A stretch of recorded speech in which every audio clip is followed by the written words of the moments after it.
ပဲမင်္ဂလာပါ K&PVLOG channel ကနေပြန်လည်ကြိုဆိုလိုက်ပါတယ်။ယနေ့ကျွန်တော်ပြပြသွားခြင်းတဲ့အကြောင်းအရာလေးကတော့ကျွန်တော်တို့ဒီ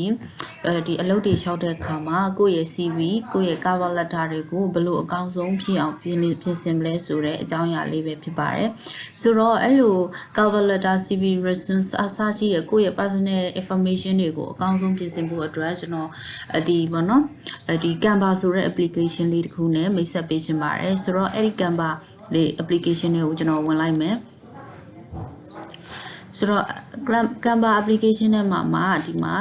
ကျွန်တော်တို့ဒီ category တွေအများကြီးရပေါ့နော်ကျွန်တော်တို့ဒီ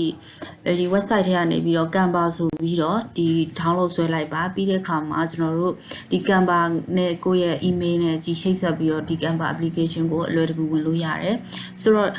template တွေကတော့ဒီအများကြီးရှိတယ်ပေါ့နော်ဒီ resume နဲ့ပတ်သက်ပြီးတော့ template တွေအများကြီးရှိတယ်ဒါကတော့ဒီပေါ့နော်ကိုက Canva application မှာဆိုရင်အများကြီးပါတယ်ပေါ့နော်ဒီဘယ်လိုလဲဆိုတော့ဒီ presentation လုပ်တဲ့အပိုင်းတွေ video editing နဲ့လုပ်တဲ့အပိုင်းတွေပြီးတော့ Instagram မှာpost တင်လို့ရတဲ့ design တွေပေါ့နော် graphic design တွေပြီးတော့ CV resume cover letter အစရှိရပေါ့နော်ကိုလို့ရှင်တဲ့ design တွေကိုကိုယ်တိုင်လည်း create လုပ်လို့ရတယ်လို့သူတို့ပေးတဲ့ဒီ design တွေကိုလည်းကိုက free ရတဲ့ဒီပုံစံမျိုးလေးတွေကိုလည်းကိုက design လုပ်လို့ရတယ်ပေါ့နော်ဆိုတော့ဒီမှာဒီအစားအသောက်နဲ့ပတ်သက်ပြီးတော့ဆိုရင်လည်းကိုက design လုပ်ရှင်နေဆိုရင်ဒီမှာသူတို့ပေးထားတဲ့ဒီပေါ့နော် template လေးတွေကိုကိုက choose လုပ်ပြီးတော့အလွယ်တကူ edit လုပ်လို့ရတယ်ပေါ့နော်ဒါကတော့ full နဲ့ပေါ့နော်ဒါ template ကတော့အမျိုးမျိုးရှိရယ်ဆိုတော့ဒီမှာက birthday နဲ့ပတ်သက်တဲ့ဒီ design ကိုကြည့်လိုက်မယ်ဆိုရင်ကျွန်တော်တို့ဒီမှာ birthday နဲ့ပတ်သက်တဲ့ design ပေါ့နော်ဒီမှာတော့ဒီ template တွေအမျိုးမျိုးရှိရယ်နောက်တစ်ခုကျွန်တော်တို့ဒီ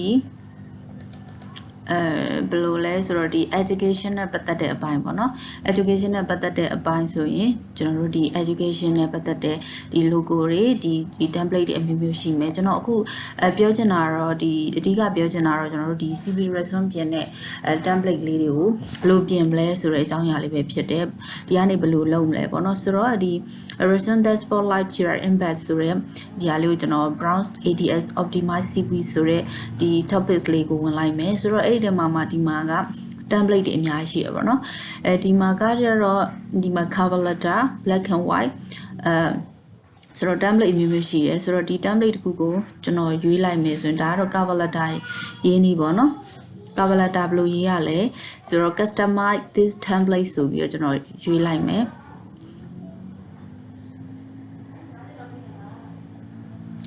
ဆိုတော့ဒီမှာမှဒီမိတ်ဆွေတို့အနေနဲ့ဒါဒီ cover letter ပေါ့နော်သူတို့ရဲ့ font cover letter အမျိုးမျိုးရှိတယ်လိုချင်တဲ့design တွေကိုကိုယ်တိုင်ကို edit လုပ်ပြီးတော့ပြင်လို့ရတယ်ပေါ့နော်တချို့ကကြတော့ဒီပတ်စံနဲ့တချို့ဒီပေါ့နော် design creating ဖြစ်တဲ့ design တွေကကြတော့ပတ်စံပေးပြီးတော့ဒီကိုကဒီဝယ်ရတာတွေရှိတယ်တချို့ကြတော့ free ပေးတဲ့ဟာတွေရှိရပေါ့နော်ဆိုတော့ကိုကြိုက်တဲ့ design ကို choose လုပ်လိုက်ပြီးတော့ဒီမှာကိုရဲ့ဒီ personal information တွေ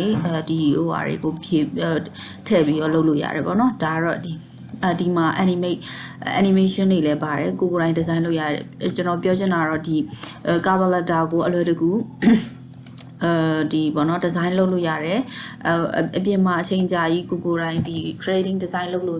ပ်နေစရာမလိုဘဲနဲ့အချိန်ကုန်သက်တာတယ်ပြီးတော့သူတို့ပေးထားတဲ့ design လေးကောက်လေးတွေကိုဒီကိုကြိုက်နေတဲ့ design တွေကို choose လုပ်ပြီးတော့ကိုယ့်ရဲ့ဒီ personal data တွေကိုအလွယ်တကူဖြည့်ပြီးတော့ download လုပ်လို့ရတယ်ပေါ့နော်ဒါကတော့မိတ်ဆွေတို့အနေနဲ့လုပ်လို့ရတယ် CV အနေနဲ့သွားမယ်ဆိုရင်ဒီမှာစင်ပြေတဲ့ CV လေးတွေအများကြီးရှိရပေါ့နော်ဒီ design ဘိုင်းနဲ့ပတ်သက်ပြီးတော့creative ဖြစ်တဲ့design တွေအများကြီးပါတယ်ဆိုတော့ကိုလိုချင်တဲ့ design ပုံစံကိုအလွယ်တကူ create လုပ်လို့ရတယ်ပေါ့နော်ဆိုတော့ဒါကတော့ကျွန်တော် Canva application နဲ့မိတ်ဆက်ပေးထားတဲ့ဒီ video